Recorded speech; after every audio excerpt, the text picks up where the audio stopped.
शिवपुर गांव में बसा एक बहुत ही गरीब परिवार जिसमें हरिया अपनी पत्नी रूपवती के साथ रहता था।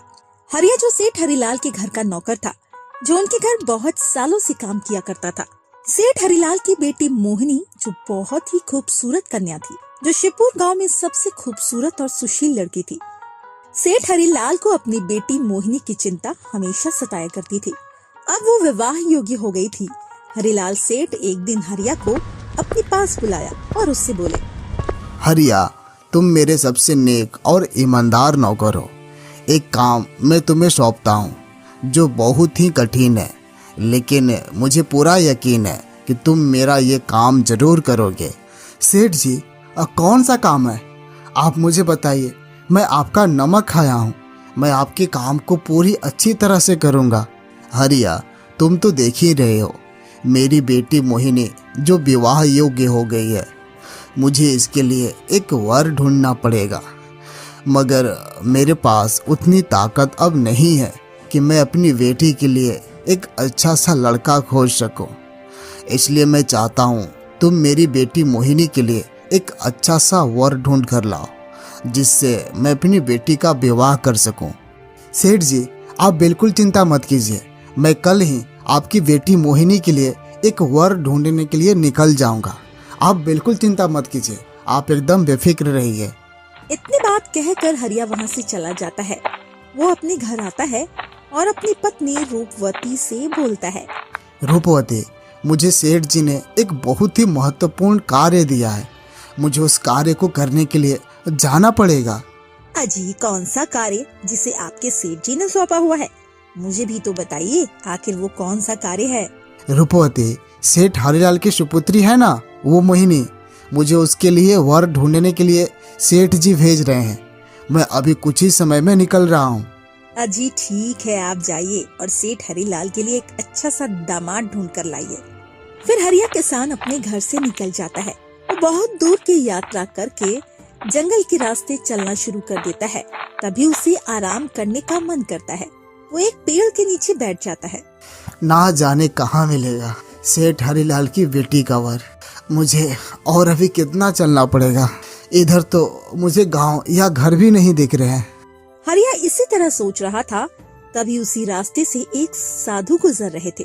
वो हरिया को देखकर उससे बोलते हैं, अरे क्या बात है बेटा, तुम इस वीरान जंगल में अकेले क्या कर रहे हो?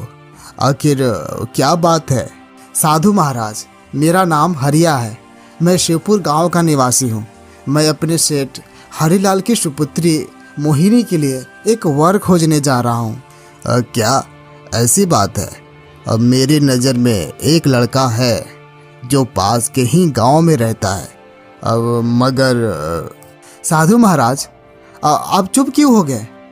बोलिए, क्या बात है? आखिर वो लड़का कौन है जिसके बारे में आप बात कर रहे थे? अब मुझे बताइए।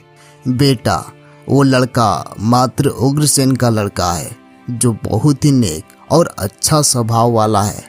एक बार तुम जाकर उनसे मिल लो। साधु महाराज, आपका बहुत बहुत धन्यवाद जो आप मुझे पता बताएं। मैं अभी जाकर मंत्री उग्रसेन से मिल लेता हूँ। हरिया साधु महाराज को प्रणाम करके वो मंत्री उग्रसेन के घर जाता है और उनसे बोलता है, मेरा नाम हरिया है। मंत्री जी, मैं शिवपुर गांव का सेठ हरिलाल का नौकर हूँ। मुझे सेठ जी एक जरूरी काम से भेजे हुए हैं। हरिया, आखिर क्या है वो जरूरी काम? मुझे बताओ, जिससे मैं तुम्हारे काम को समझ सकूं और एक अच्छा सा उपाय निकाल सकूं। मंत्री जी, उस काम का उपाय आपके पास ही है। मैं सेठ हरिलाल की सुपुत्री मोहिनी के लिए एक अच्छा सा वर खोज रहा हूँ। ये कैसी बातें कर रहे हो हरिया? मैं कुछ समझा नहीं। आखिर तुम कहना क्या चाहते हो? मुझे विस्तार से बताओ। मंत्री जी, मैं चाहता हूँ कि आप मेरे सेठ हरिलाल की पुत्री मोहिनी का विवाह अपने पुत्र केशव से कर दे। मैं बहुत दूर से ये रिश्ता लेकर आया हूँ। मंत्री फिर बहुत सोचता है और वो विवाह के लिए हाँ कर देता है। अच्छा ठीक है, मैं अपने पुत्र का विवाह मोहिनी से करने के लिए तैयार हूँ। तुम जाकर ये खबर सेठ हरिलाल को दे देना। हरिया फिर वापस अपने घर की ओर निकल जाता है। और वो आकर सेठ हरिलाल को पूरी बात बताता है। सेठ जी, मैं आपकी पुत्री मोहिनी का विवाह प्रतापगढ़ के मंत्री उग्रसेन के पुत्र केशव के घर तय कर आया हूँ। हरिया की बात सुनकर हरिलाल सेठ बहुत खुश होते हैं और हरिया को इनाम के तौर पर उसे कुछ सोने के सिक्के भेंट में देते हैं, जिसे लेकर हरिया अपने घर आता है। रुपति, देखो मैं क्या लाया हूँ। सोने के सिक्के मुझे सेठ हरिलाल जी ने दिया है। मैं उनकी सुपुत्री का विवाह प्रतापगढ़ के मंत्री के बेटे केशव से तय कर दिया हूँ। इसी खुशी में सेठ जी ने मुझे ये सोने के सिक्के उपहार में दिए हैं। इसी तरह कुछ दिन बीत जाते हैं। हरिलाल सेठ की बेटी का विवाह मंत्री के बेटे से हो जाता है। वो लोग खुशी खुशी रहने लगते हैं। इधर हरिया को भी मिले सोने के सिक्कों से उसका जीवन बदल जाता है। अगर आपको ये कहानी अच्छी लगी हो तो वीडियो को लाइक और शेयर जरूर करें, चैनल को सब्सक्राइब जरूर करें। धन्यवाद। बहुत समय पहले भीष्मापुर गांव में सीमा नाम की एक बहुत ही गरीब औरत अपने बेटे राजीव के साथ एक छोटे से घर में रहती थी। सीमा दूसरों के घरों में खाना बनाने का काम किया करती थी, जिससे घर का गुजारा होता था। एक दिन सीमा अपने बेटे राजीव से कहती है, राजीव बेटा, जा हरिया सेठ की दुकान से घर का राशन ला। अगर वह पैसे मांगे तो बोल देना, अगले महीने दे देंगे। घर में सारा राशन खत्म हो गया है राजीव, तुम जाओ तो सही। ठीक है माँ, मैं अभी जाता हूँ। पर माँ, वह तो हमें उधार देने से मना किए है। अगर मैं गया वह मुझे राशन नहीं दिए तो। मुझे पूरा विश्वास है हरिया सेठ हमें राशन जरूर दे देंगे। राजीव फिर अपनी माँ की बात सुनकर वह राशन लाने हरिया सेठ की दुकान की ओर निकल जाता है। वह जाते ही सेठ जी से बोलता है, सेठ जी, माँ ने राशन मंगाया है। माँ ने कहा है कि वह पैसे अगले महीने दे देंगे। हमारे घर में एक भी राशन नहीं है। आप हम लोगों को राशन दे दीजिए। तुम लोग मुझे क्या समझ रखा है? तुम लोग मुंह उठा के आ जाओगे राशन मांगने। मैं तुम लोगों को राशन दे दूंगा। तुम लोगों जैसे ग्राहक को उधार देते देते मेरी यह दुकान बंद होने के कगार पर है। अभी तक पहले का उधार चुकता किए नहीं और आ गए उधार राशन लेने। देखो राजीव, मैं उधार का कोई सामान नहीं दे सकता। हरिया सेठ की बात सुनकर राजीव फिर अपने घर की तरफ आने लगता है। वह मन ही मन सोचने लगता है, मैं कितना अभागा हूं कि 2 वक्त के खाने के लिए राशन नहीं जुटा सकता हूँ। माँ किस तरह दूसरों के घर काम करती है। मुझे उनका दुख देखा नहीं जा सकता है। कब तक वह दूसरों के घर काम करती रहेगी? मुझे कोई काम जरूर करना होगा।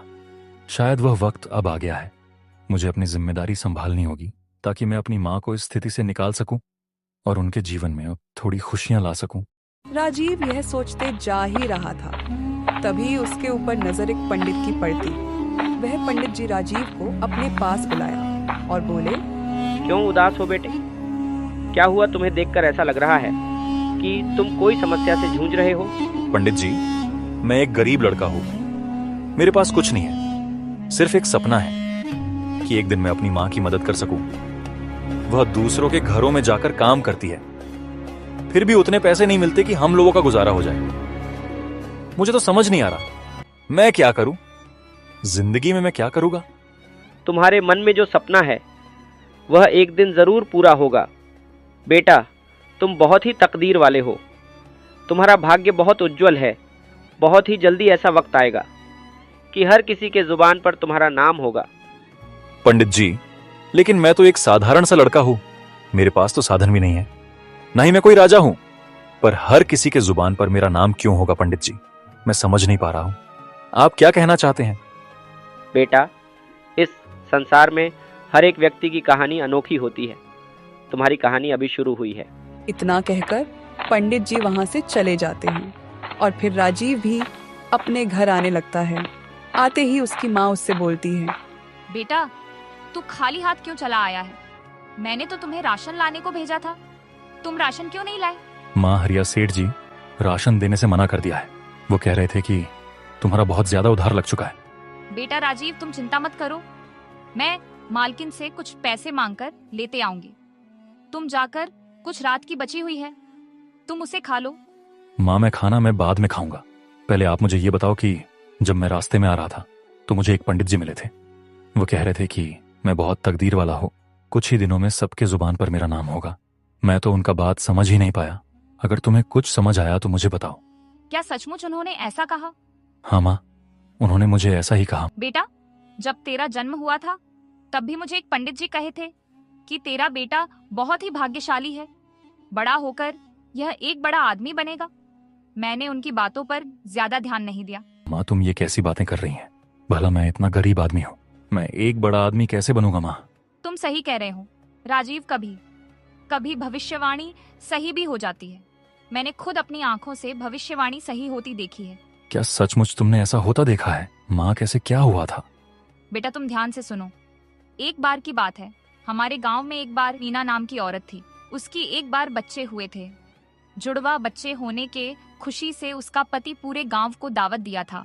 वह औरत भविष्यवाणी में बहुत ही विश्वास करती थी। उस औरत को अपने जुड़वा बच्चों की भविष्यवाणी जानने की इच्छा हुई। वह औरत एक पंडित को बुलाती है, अपने बच्चों का भविष्यवाणी पूछती है। मैं तुम्हारा दोनों बच्चों का भविष्यवाणी नहीं बता सकता। बेहतर होगा तुम इसकी भविष्यवाणी नहीं जानो, वरना तुम्हारा यह खुशहाल जीवन पल भर में दुख में बदल जाएगा। लेकिन पंडित जी, आखिर क्या है इन बच्चों के भविष्य में जो आप हमें बताना नहीं चाहते? मैंने तो कोई पाप नहीं किया है जिसकी सजा इन बच्चों को मिले। कितनी दुआओं के बाद ईश्वर ने हमें यह 2 बच्चे दिए हैं। कृपया करके हमें बताएं, इन दोनों बच्चों के भविष्य में क्या लिखा है? ठीक है, अगर तुम अपने दोनों बच्चों का भविष्य जानना चाहती हो तो सुनो। तुम्हारा यह जुड़वा बच्चे आपस में ही यह दोनों शादी करेंगे। यूँ समझो कि तुम्हारा बेटा अपनी ही बहन से शादी करेगा। पंडित जी का बात सुनकर मीना के होश उड़ गए। पंडित जी की बात सुनकर दंग रह गई। भला ऐसा भी हो सकता है? मेरा बेटा अपनी ही बहन से शादी करेगा। यह सभी बातें मीना का पति सुन लेता है। वह पंडित जी के पास जाकर उनसे बोलता है, ऐसा कैसे हो सकता है? पंडित जी, भला एक भाई अपनी ही बहन से शादी कैसे कर सकता है? मैं आपकी यह भविष्यवाणी नहीं मानता हूँ। आप ये झूठ बोल रहे हैं। मैं आपकी बातों पर विश्वास नहीं कर सकता। अगर बेटा तुम्हें मेरी बातों पर विश्वास नहीं तो कोई बात नहीं, जब समय आएगा तो तुम खुद ही देख लोगे। इतना कहकर पंडित जी वहां से चले जाते हैं। फिर मीना अपने पति से बोलती है, नहीं, यह तो असंभव है। दोनों बच्चे आपस में विवाह नहीं कर सकते, चाहे कुछ भी हो जाए। मैं ऐसा नहीं होने दूंगी। मुझे अपनी बेटी को मरवा देना चाहिए, तभी यह भविष्यवाणी गलत साबित होगा। तुम क्या ये बेकार की बातें कर रही हो मीना? उस पंडित के बातों में आकर इस बच्ची की जान लेना चाहती हो। कितने वर्षों के बाद ईश्वर ने हमें संतान का सुख दिया। तुम कह रही हो हम इस मासूम बच्ची को मरवा दें? मैं ऐसा नहीं करना चाहती, पर हमें इन भविष्यवाणियों को हल्के में नहीं लेना चाहिए, क्योंकि यह भविष्यवाणियां मेरे जीवन में एक महत्वपूर्ण भूमिका निभाती आई है। कई बार ऐसा हुआ है मैंने इनको नजरअंदाज की है, तो हमें नुकसान उठाना पड़ा। हमें इसे गंभीरता से लेना चाहिए, क्योंकि यह शब्द नहीं है बल्कि हमारे भविष्य का संकेत है। इसलिए हमें इस भविष्यवाणी को नजरअंदाज करने पर सही नहीं होगा। देखो मीना, हमें सोच समझकर समझदारी से काम लेना चाहिए। बताओ हमें क्या करना होगा? तुम एक काम करो, इस बच्ची को कहीं दूर ले जाकर मार दो। हमें ना चाहकर यह करना ही पड़ेगा। इसी में हमारी भलाई है। अगर भविष्यवाणी सही हो गई तो अनर्थ हो जाएगा। ठीक है, जो आज तक कोई नहीं किया वह अब मैं करूंगा। अपने ही हाथों से अपनी ही बच्ची को मार दूंगा। मीना, तुम इस बच्ची को किसी कपड़े में लपेट दो ताकि किसी को शक ना हो। मीना का पति फिर उस बच्ची को ले जाकर एक पहाड़ी से फेंक देता है, लेकिन वह बच्ची किसी तरह बच जाती है। तभी उसी रास्ते से एक आमिर आदमी गुजर रहा था। तभी उसकी नजर उस बच्ची पर पड़ती है। वह उसे लेकर अपने घर आता है। अरे कहाँ हो भग्यवान, यह देखो मेरे साथ कौन आया है। एक नन्ही सी जान, आज मुझे पता चल ही गया। भगवान हमें आज तक संतान क्यों नहीं दिए, क्योंकि हम लोगों के भाग्य में यह बच्ची थी जो मुझे पहाड़ी के नीचे मिली। आपने बहुत अच्छा किया जो इस बच्ची को अपने साथ लाए। हम लोगों का भी घर का एक चिराग मिल गई। देखने में यह चांद की टुकड़े की तरह लग रही है। यूं ही कई वर्ष बीत जाते हैं। अपने बेटे को जवान होता हुआ देखकर मीना और उसकी पति बहुत खुश हो रहे थे कि भविष्यवाणी गलत साबित हुई, लेकिन होना तो वही था। जो तकदीर में था, एक दिन मीना का लड़का कहीं जा रहा था। तभी उसकी नजर एक अमीर लड़की पर पड़ती है। उसे देखकर वह सब कुछ भूल जाता है और अपने माँ बाप की गैर मौजूदगी में वह उस लड़की से शादी कर लेता है और उस लड़की को अपने साथ घर ले आता है। माँ, मैंने शादी कर लिया है। यह सेठ अमीर चंद की बेटी है जो बहुत ही धनवान है। इसके पिता हीरो के व्यापारी हैं। बेटा, तुमने बिना हम लोगों की इजाजत के तुम शादी कर ली, वो कम से कम हमें एक बार बता तो देते। बेटी, तुम कौन हो? क्या तुम्हारे पिताजी को तुम्हारे शादी के बारे में पता है कि तुम मेरे बेटे से शादी कर ली हो? सासू माँ, मेरे पिताजी मुझे पहाड़ियों के पास से मुझे उठाकर जिलाए थे। उन्होंने मेरा बहुत अच्छे से परवरिश कर पाला है। अपनी बहू की बात सुनकर वह लोग चौंक जाते हैं और उन्हें सब पता चल जाता कि भविष्यवाणी सही हुई। देखा बेटे, तुम्हारी भी तकदीर में अगर बड़ा आदमी बनना होगा तो तुम एक दिन जरूर बनोगे। अपनी माँ की बात सुनकर राजीव को सब समझ आ जाता है। वह बहुत मेहनत और लगन से अपना काम करने लगता है। कुछ ही दिनों में राजीव एक बहुत बड़ा आदमी बन जाता है।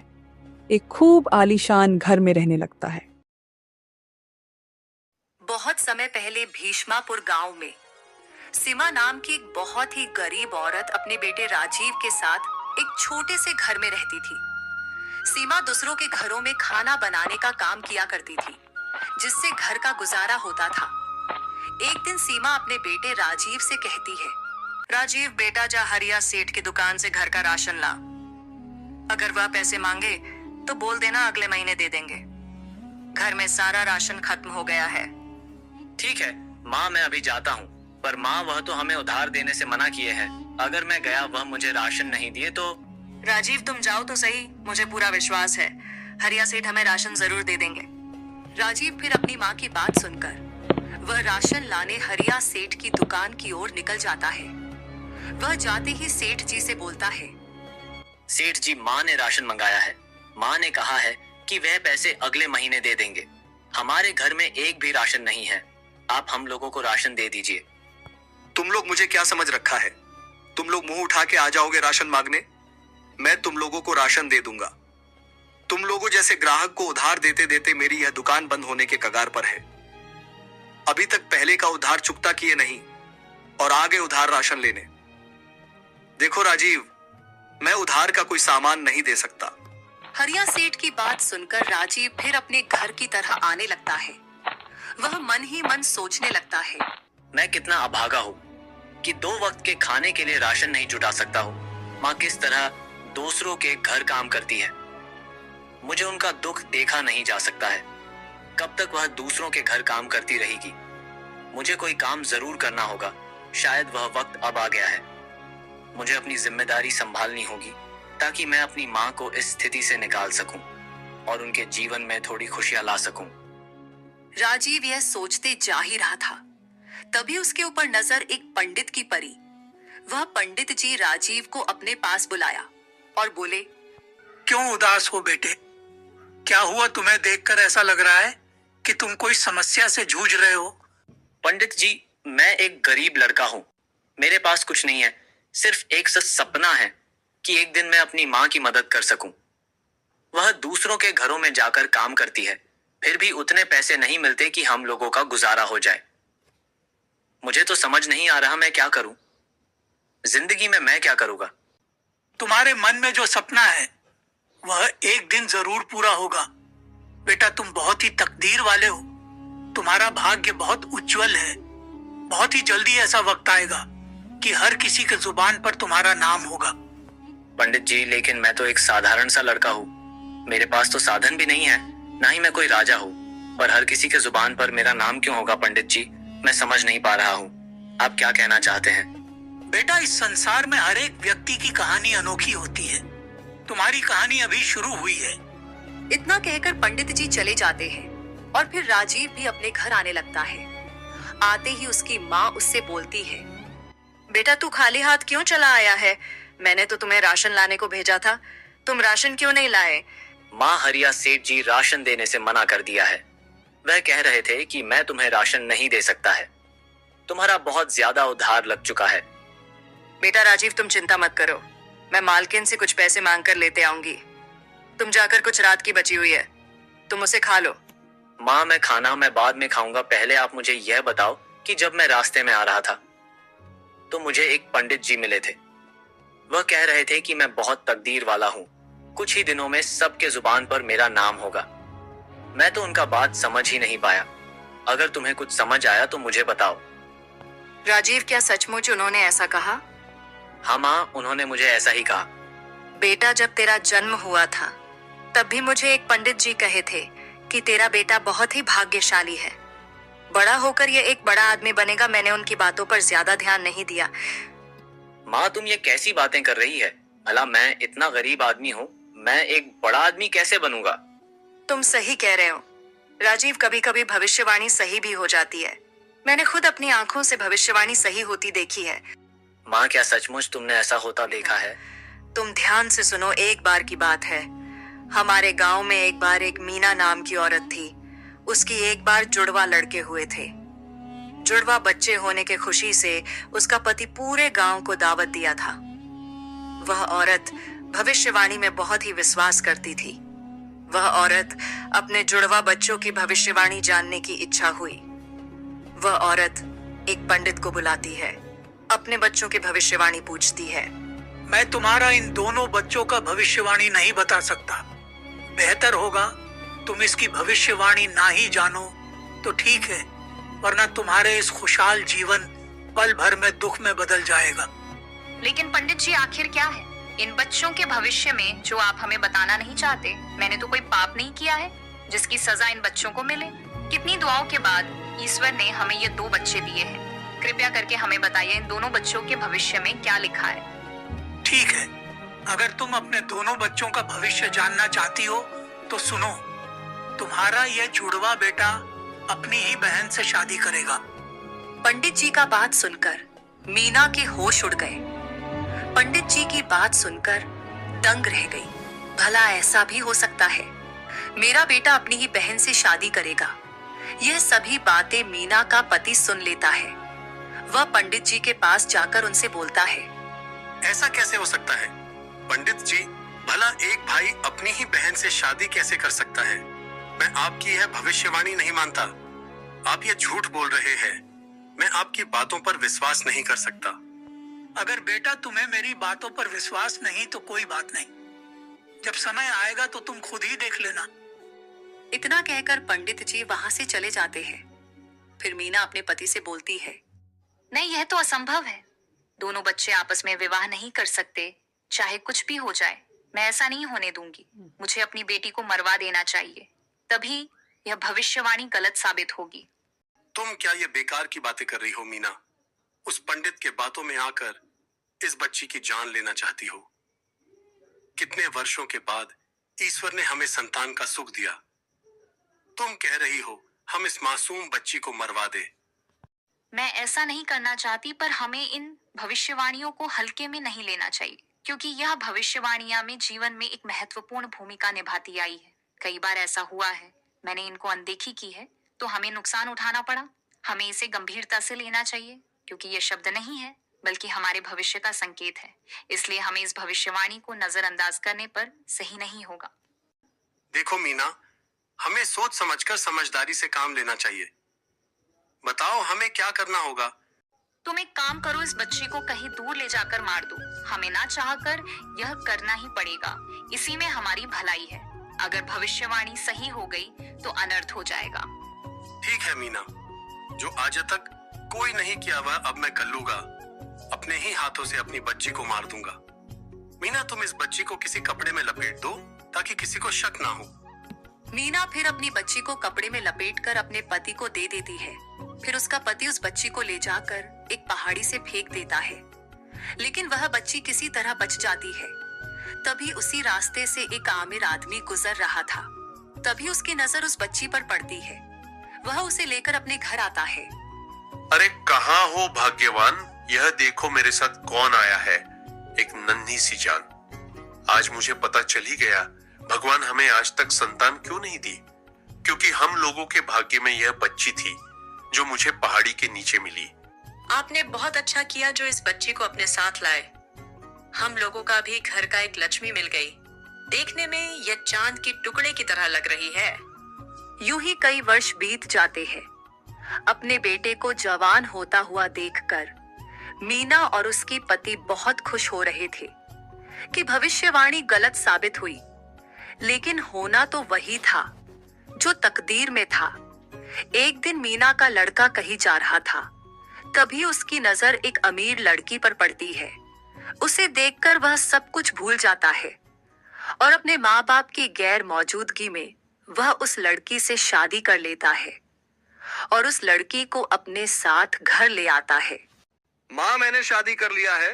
यह सेठ आमिर चंद की बेटी है जो बहुत ही धनवान है। इसके पिता हीरो के व्यापारी है। बेटा, तुमने बिना हम लोगों की इजाजत के तुम शादी कर ली। कम से कम हमें एक बार बता तो देते। बेटी, तुम कौन हो? क्या तुम्हारे पिताजी को तुम्हारे शादी के बारे में पता है कि तुम मेरे बेटे से शादी कर ली हो? सासू माँ, मेरे पिताजी मुझे पहाड़ियों के पास से मुझे उठाकर लाए थे। उन्होंने मेरा बहुत अच्छे से परवरिश कर कर पाला है। अपनी बहू की बात सुनकर वह लोग चौंक जाते हैं और उन्हें सब पता चल जाता कि भविष्यवाणी सही हुई। देखा बेटे, तुम्हारी भी तकदीर में अगर बड़ा आदमी बनना होगा तो तुम एक दिन जरूर बनोगे। अपनी माँ की बात सुनकर राजीव को सब समझ आ जाता है। वह बहुत मेहनत और लगन से अपना काम करने लगता है। कुछ ही दिनों में राजीव एक बहुत बड़ा आदमी बन जाता है। एक खूब आलीशान घर में रहने लगता है।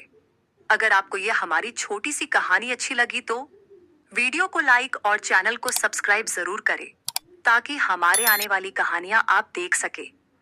और एक जरूरी बात, वीडियो में छोटा सा कमेंट जरूर करें। धन्यवाद। शिवपुर गांव में एक गरीब बुढ़िया अपनी बेटी रूपाली के साथ रहती थी। वह औरत बहुत ही गरीब थी। अभी तक उसकी बेटी की शादी तक नहीं हुई थी। वह लोग इतने गरीब थे कि उनके घर एक वक्त का खाना मिलना भी बहुत परेशानियां होती थी। रूपाली के पिता का बहुत पहले ही देहांत हो गया था। देहांत के बाद रूपाली और उसकी माँ बिल्कुल अकेले हो गए थे। रूपाली की माँ बहुत दिक्कतों का सामना कर कर वह अपनी बेटी का पालन पोषण कर रही थी। रूपाली शादी के उम्र की हो गई थी। ज्यादा गरीबी होने के मारे अभी तक उसकी बूढ़ी माँ उसकी शादी भी नहीं कर पाई थी। एक दिन की बात है, रूपाली के घर में खाने के लिए अन्न का एक दाना नहीं था। वह अपनी बेटी से सेठ के दुकान पर राशन लाने को बोलती है। रूपाली बेटी, जाओ सेठ की दुकान पर से राशन लेकर आओ जिससे हम लोग खाना बना सके। हमारे घर एक भी राशन नहीं है। बिना राशन के हम लोग भोजन कैसे बनाएंगे? माँ सेठ का पहले से ही बहुत उधार लगा चुके हैं हम लोग। वह हमें अब राशन नहीं देंगे। उन्होंने पिछली बार बोला था कि पैसे चुका दो तभी आगे राशन मिलेगा, वरना मेरी दुकान पर कभी भी मत आना। ऐसे में मैं कैसे जाऊं माँ? बेटी तुम जाओ, उनसे बोल देना कि हम लोग पैसे जल्दी ही चुका देंगे। देखना वह राशन तुम्हें जरूर दे देंगे। बेटी, वह सेठ जी तुम्हारे पिता का एक बहुत ही अच्छे मित्र थे। तुम्हारे पिताजी बोले थे कि मेरा दोस्त मेरी मदद जरूर करेगा, मैं रहूं या ना रहूं। अपनी माँ की बात सुनकर रूपाली सेठ जी के दुकान पर चली जाती है और राशन खरीदती है। वह दुख भरी आवाज में सेठ जी से बोलती है, सेठ जी हमें कुछ राशन दे दो। हमारे घर अन्न का एक दाना भी नहीं है। हम पर दया कर 5 किलो राशन दे दीजिए सेठ जी। क्या कहा राशन? वो तो मैं अब देने वाला नहीं हूँ। पिछली बार का तो कर्ज तुम माँ बेटी चुका ही नहीं और फिर आ गई मुंह उठा के राशन खरीदने। चलो जाओ यहाँ से, मैं तुम्हें राशन देने वाला नहीं हूँ। सेठ जी हम पर रहम कीजिए, हमें राशन दे दीजिए। हम लोग अन्न का एक दाना नहीं खाए अभी तक। माँ तो बोली है आप मेरे पिता के एक सच्चे मित्र थे। आप हम लोगों पर दया कर 5 किलो राशन दे दीजिए सेठ जी। हाँ था मैं तुम्हारे पिताजी का एक सच्चा मित्र। मुझसे अब उधार नहीं दिया जा रहा। मुझसे जितना हो चुका मैं उतना किया तुम्हारे लिए। मैं अब तुम माँ बेटी को राशन नहीं दे पाऊंगा। अगली बार आना तो मेरा सभी बकाया पैसे लेते आना। चलो जाओ यहाँ से। रूपाली फिर सेठ की दुकान पर से वापस अपने घर आने लगती है। उसे आते ही उसकी माँ रूपाली से पूछती है, रूपाली बेटी क्या हुआ? तुम राशन लाई, जल्दी से दे दो। मुझे बहुत तेज भूख लगी है। सुबह से अन्न का एक दाना नहीं खाई हूँ। माँ मुझे राशन नहीं मिला। सेठ जी की दुकान पर मैं गई थी।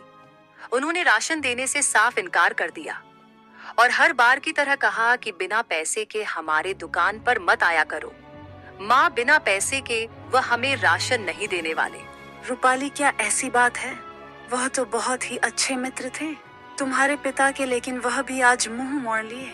जब मेरे पति जीवित थे तब तो बहुत बातें किया करते थे कि मैं आपके दुखों में हमेशा साथ खड़ा रहूंगा। आज दुख आया तो हमें भूल गए। माँ, अब हम लोग क्या खाएंगे? मुझे तो बहुत जोरों की भूख लगी है, लेकिन खाने के लिए भी अन्न का एक दाना नहीं है। बेटी, तुम चिंता मत करो, मैं अभी जाकर अपने पड़ोसियों से मदद मांग कर आती हूँ, शायद वह मेरी मदद कर दें। रूपाली की माँ फिर अपने बगल की पड़ोसियों से मदद मांगने जाती है। वह अपनी सहेली सरिता के पास जाती है, जो उसकी सबसे अच्छी और नेक दिल वाली सहेली थी। सरिता मेरी सहेली, मेरी मदद करो। मेरे घर खाने के लिए कुछ भी नहीं है। मैं अपनी बेटी को क्या खिलाऊं? घर में अन्न का एक दाना नहीं है। अगर तुम मुझे कुछ बचा खुचा राशन दे देती तो मेरे घर का चूल्हा जल जाता। रूपाली की माँ, तुम जानती ही हो ना, मेरे 2 बेटे हैं। दोनों के दोनों आवारा और निकम्मा है। मेरा घर केवल मेरे पति चलाते हैं। वह उतना कमा नहीं पाते कि वह किसी को राशन ही दान कर दे। मेरे घर कुछ नहीं है। जाओ, तुम किसी और के घर देख लो, मैं तुम्हें राशन नहीं देने वाली। सरिता, तुम मेरी सबसे अच्छी सहेली थी, लेकिन आज तुम भी मेरी परेशानियों में मुंह मोड़ लिया। हम लोग साथ साथ ही बैठकर बातें किया करते थे। रूपाली की माँ फिर अपनी सहेली सरिता के घर से दूसरे सहेली के पास जाती है, जिसकी वह हमेशा बुराइयां किया करते थे। गायत्री बहन, मेरी मदद करो। आज हम लोगों पर दुखों का पहाड़ टूट पड़ा है। घर में खाने के लिए अन्न का एक दाना नहीं है। मेरी बेटी को बहुत जोरों की भूख लगी है। मेरी हालात आज इतनी बुरी है कि मैं उसे आज खाना भी नहीं खिला पा रही हूँ। मुझे कुछ राशन दे दो, जिसे हम बनाकर खा सके, अपना पेट भर सके। ठीक है बहन, अभी मैं तुम्हें खाने के लिए राशन देती हूँ, जिसे बनाकर तुम खा लेना। गायत्री फिर कुछ राशन लाकर अपनी सहेली को देती है और उससे बोलती है, रूपाली की माँ, क्यों ना तुम रूपाली को किसी दूसरे के घर पर काम करने के लिए जाने देती हो। अगर रूपाली किसी के घर काम करेगी तो तुम्हारे घर का चूल्हा भी जल सकता है। गायत्री, तुम सही कह रही हो। मुझे अब अपनी बेटी को ही किसी के घर काम काज करने के लिए भेजना चाहिए। आखिर कब तक हम लोग दूसरों के घर इसी तरह मांग कर खाएंगे? सेठ का बहुत ज्यादा उधार भी लग चुका है, अब वह भी हमें राशन ना देने से रहे। रूपाली की माँ फिर राशन लेकर अपने घर आती है और अपनी बेटी रूपाली से बोलती है, बेटी रूपाली, हम कब तक दूसरों के घर इसी तरह राशन मांग कर खाएंगे? अब हमें भी कुछ हाथ पांव चलाना चाहिए। आखिर कब तक सेठ जी से उधार लेकर खाते रहेंगे? सेठ का उधार भी तो अब बहुत ज्यादा हो चुका है, अब तो राशन भी नहीं देंगे। माँ, यह तो तुम बहुत ही अच्छी बात बोली हो।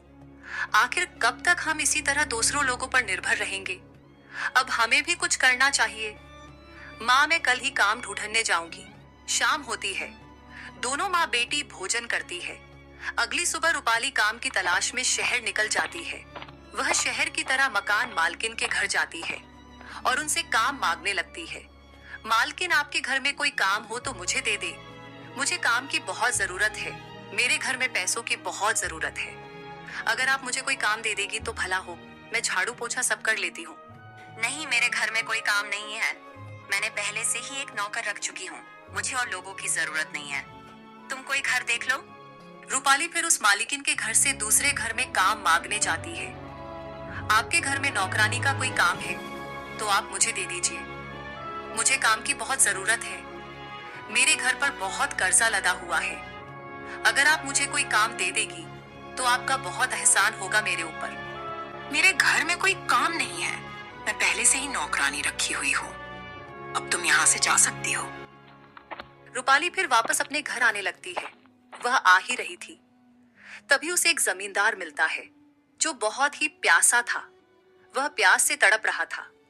रूपाली बिना कुछ सोचे समझे उस जमींदार के पास जाती है और उनसे पूछती है, जमींदार जी, क्या हुआ?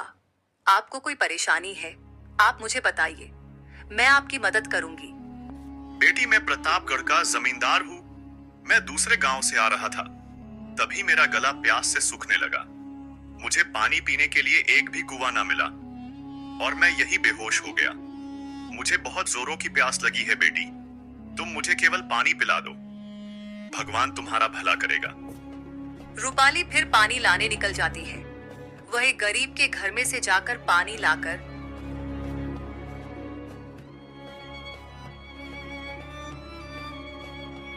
तुम बहुत ही नेक दिल की महिला हो, भगवान तुम्हारा भला करेगा।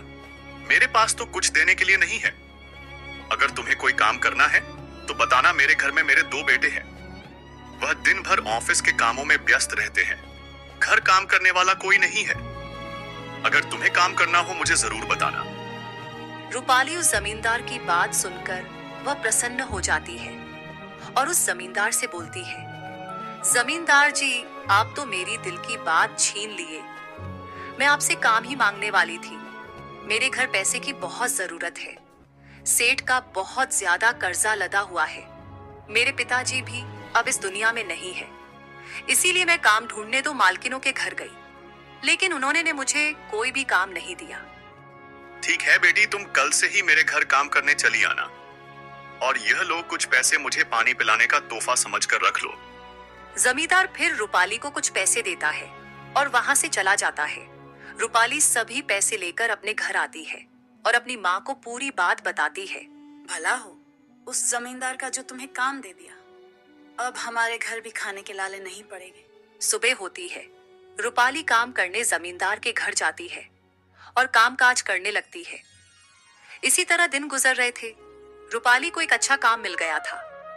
अब वह अपनी माँ के साथ खुशी खुशी रहने लगती है। अगर आपको यही हमारी छोटी सी कहानी अच्छी लगी तो वीडियो को लाइक और चैनल को सब्सक्राइब जरूर करें, ताकि हमारे आने वाली कहानियां आप देख सके। और एक जरूरी बात, वीडियो में छोटा सा कमेंट जरूर करें। धन्यवाद।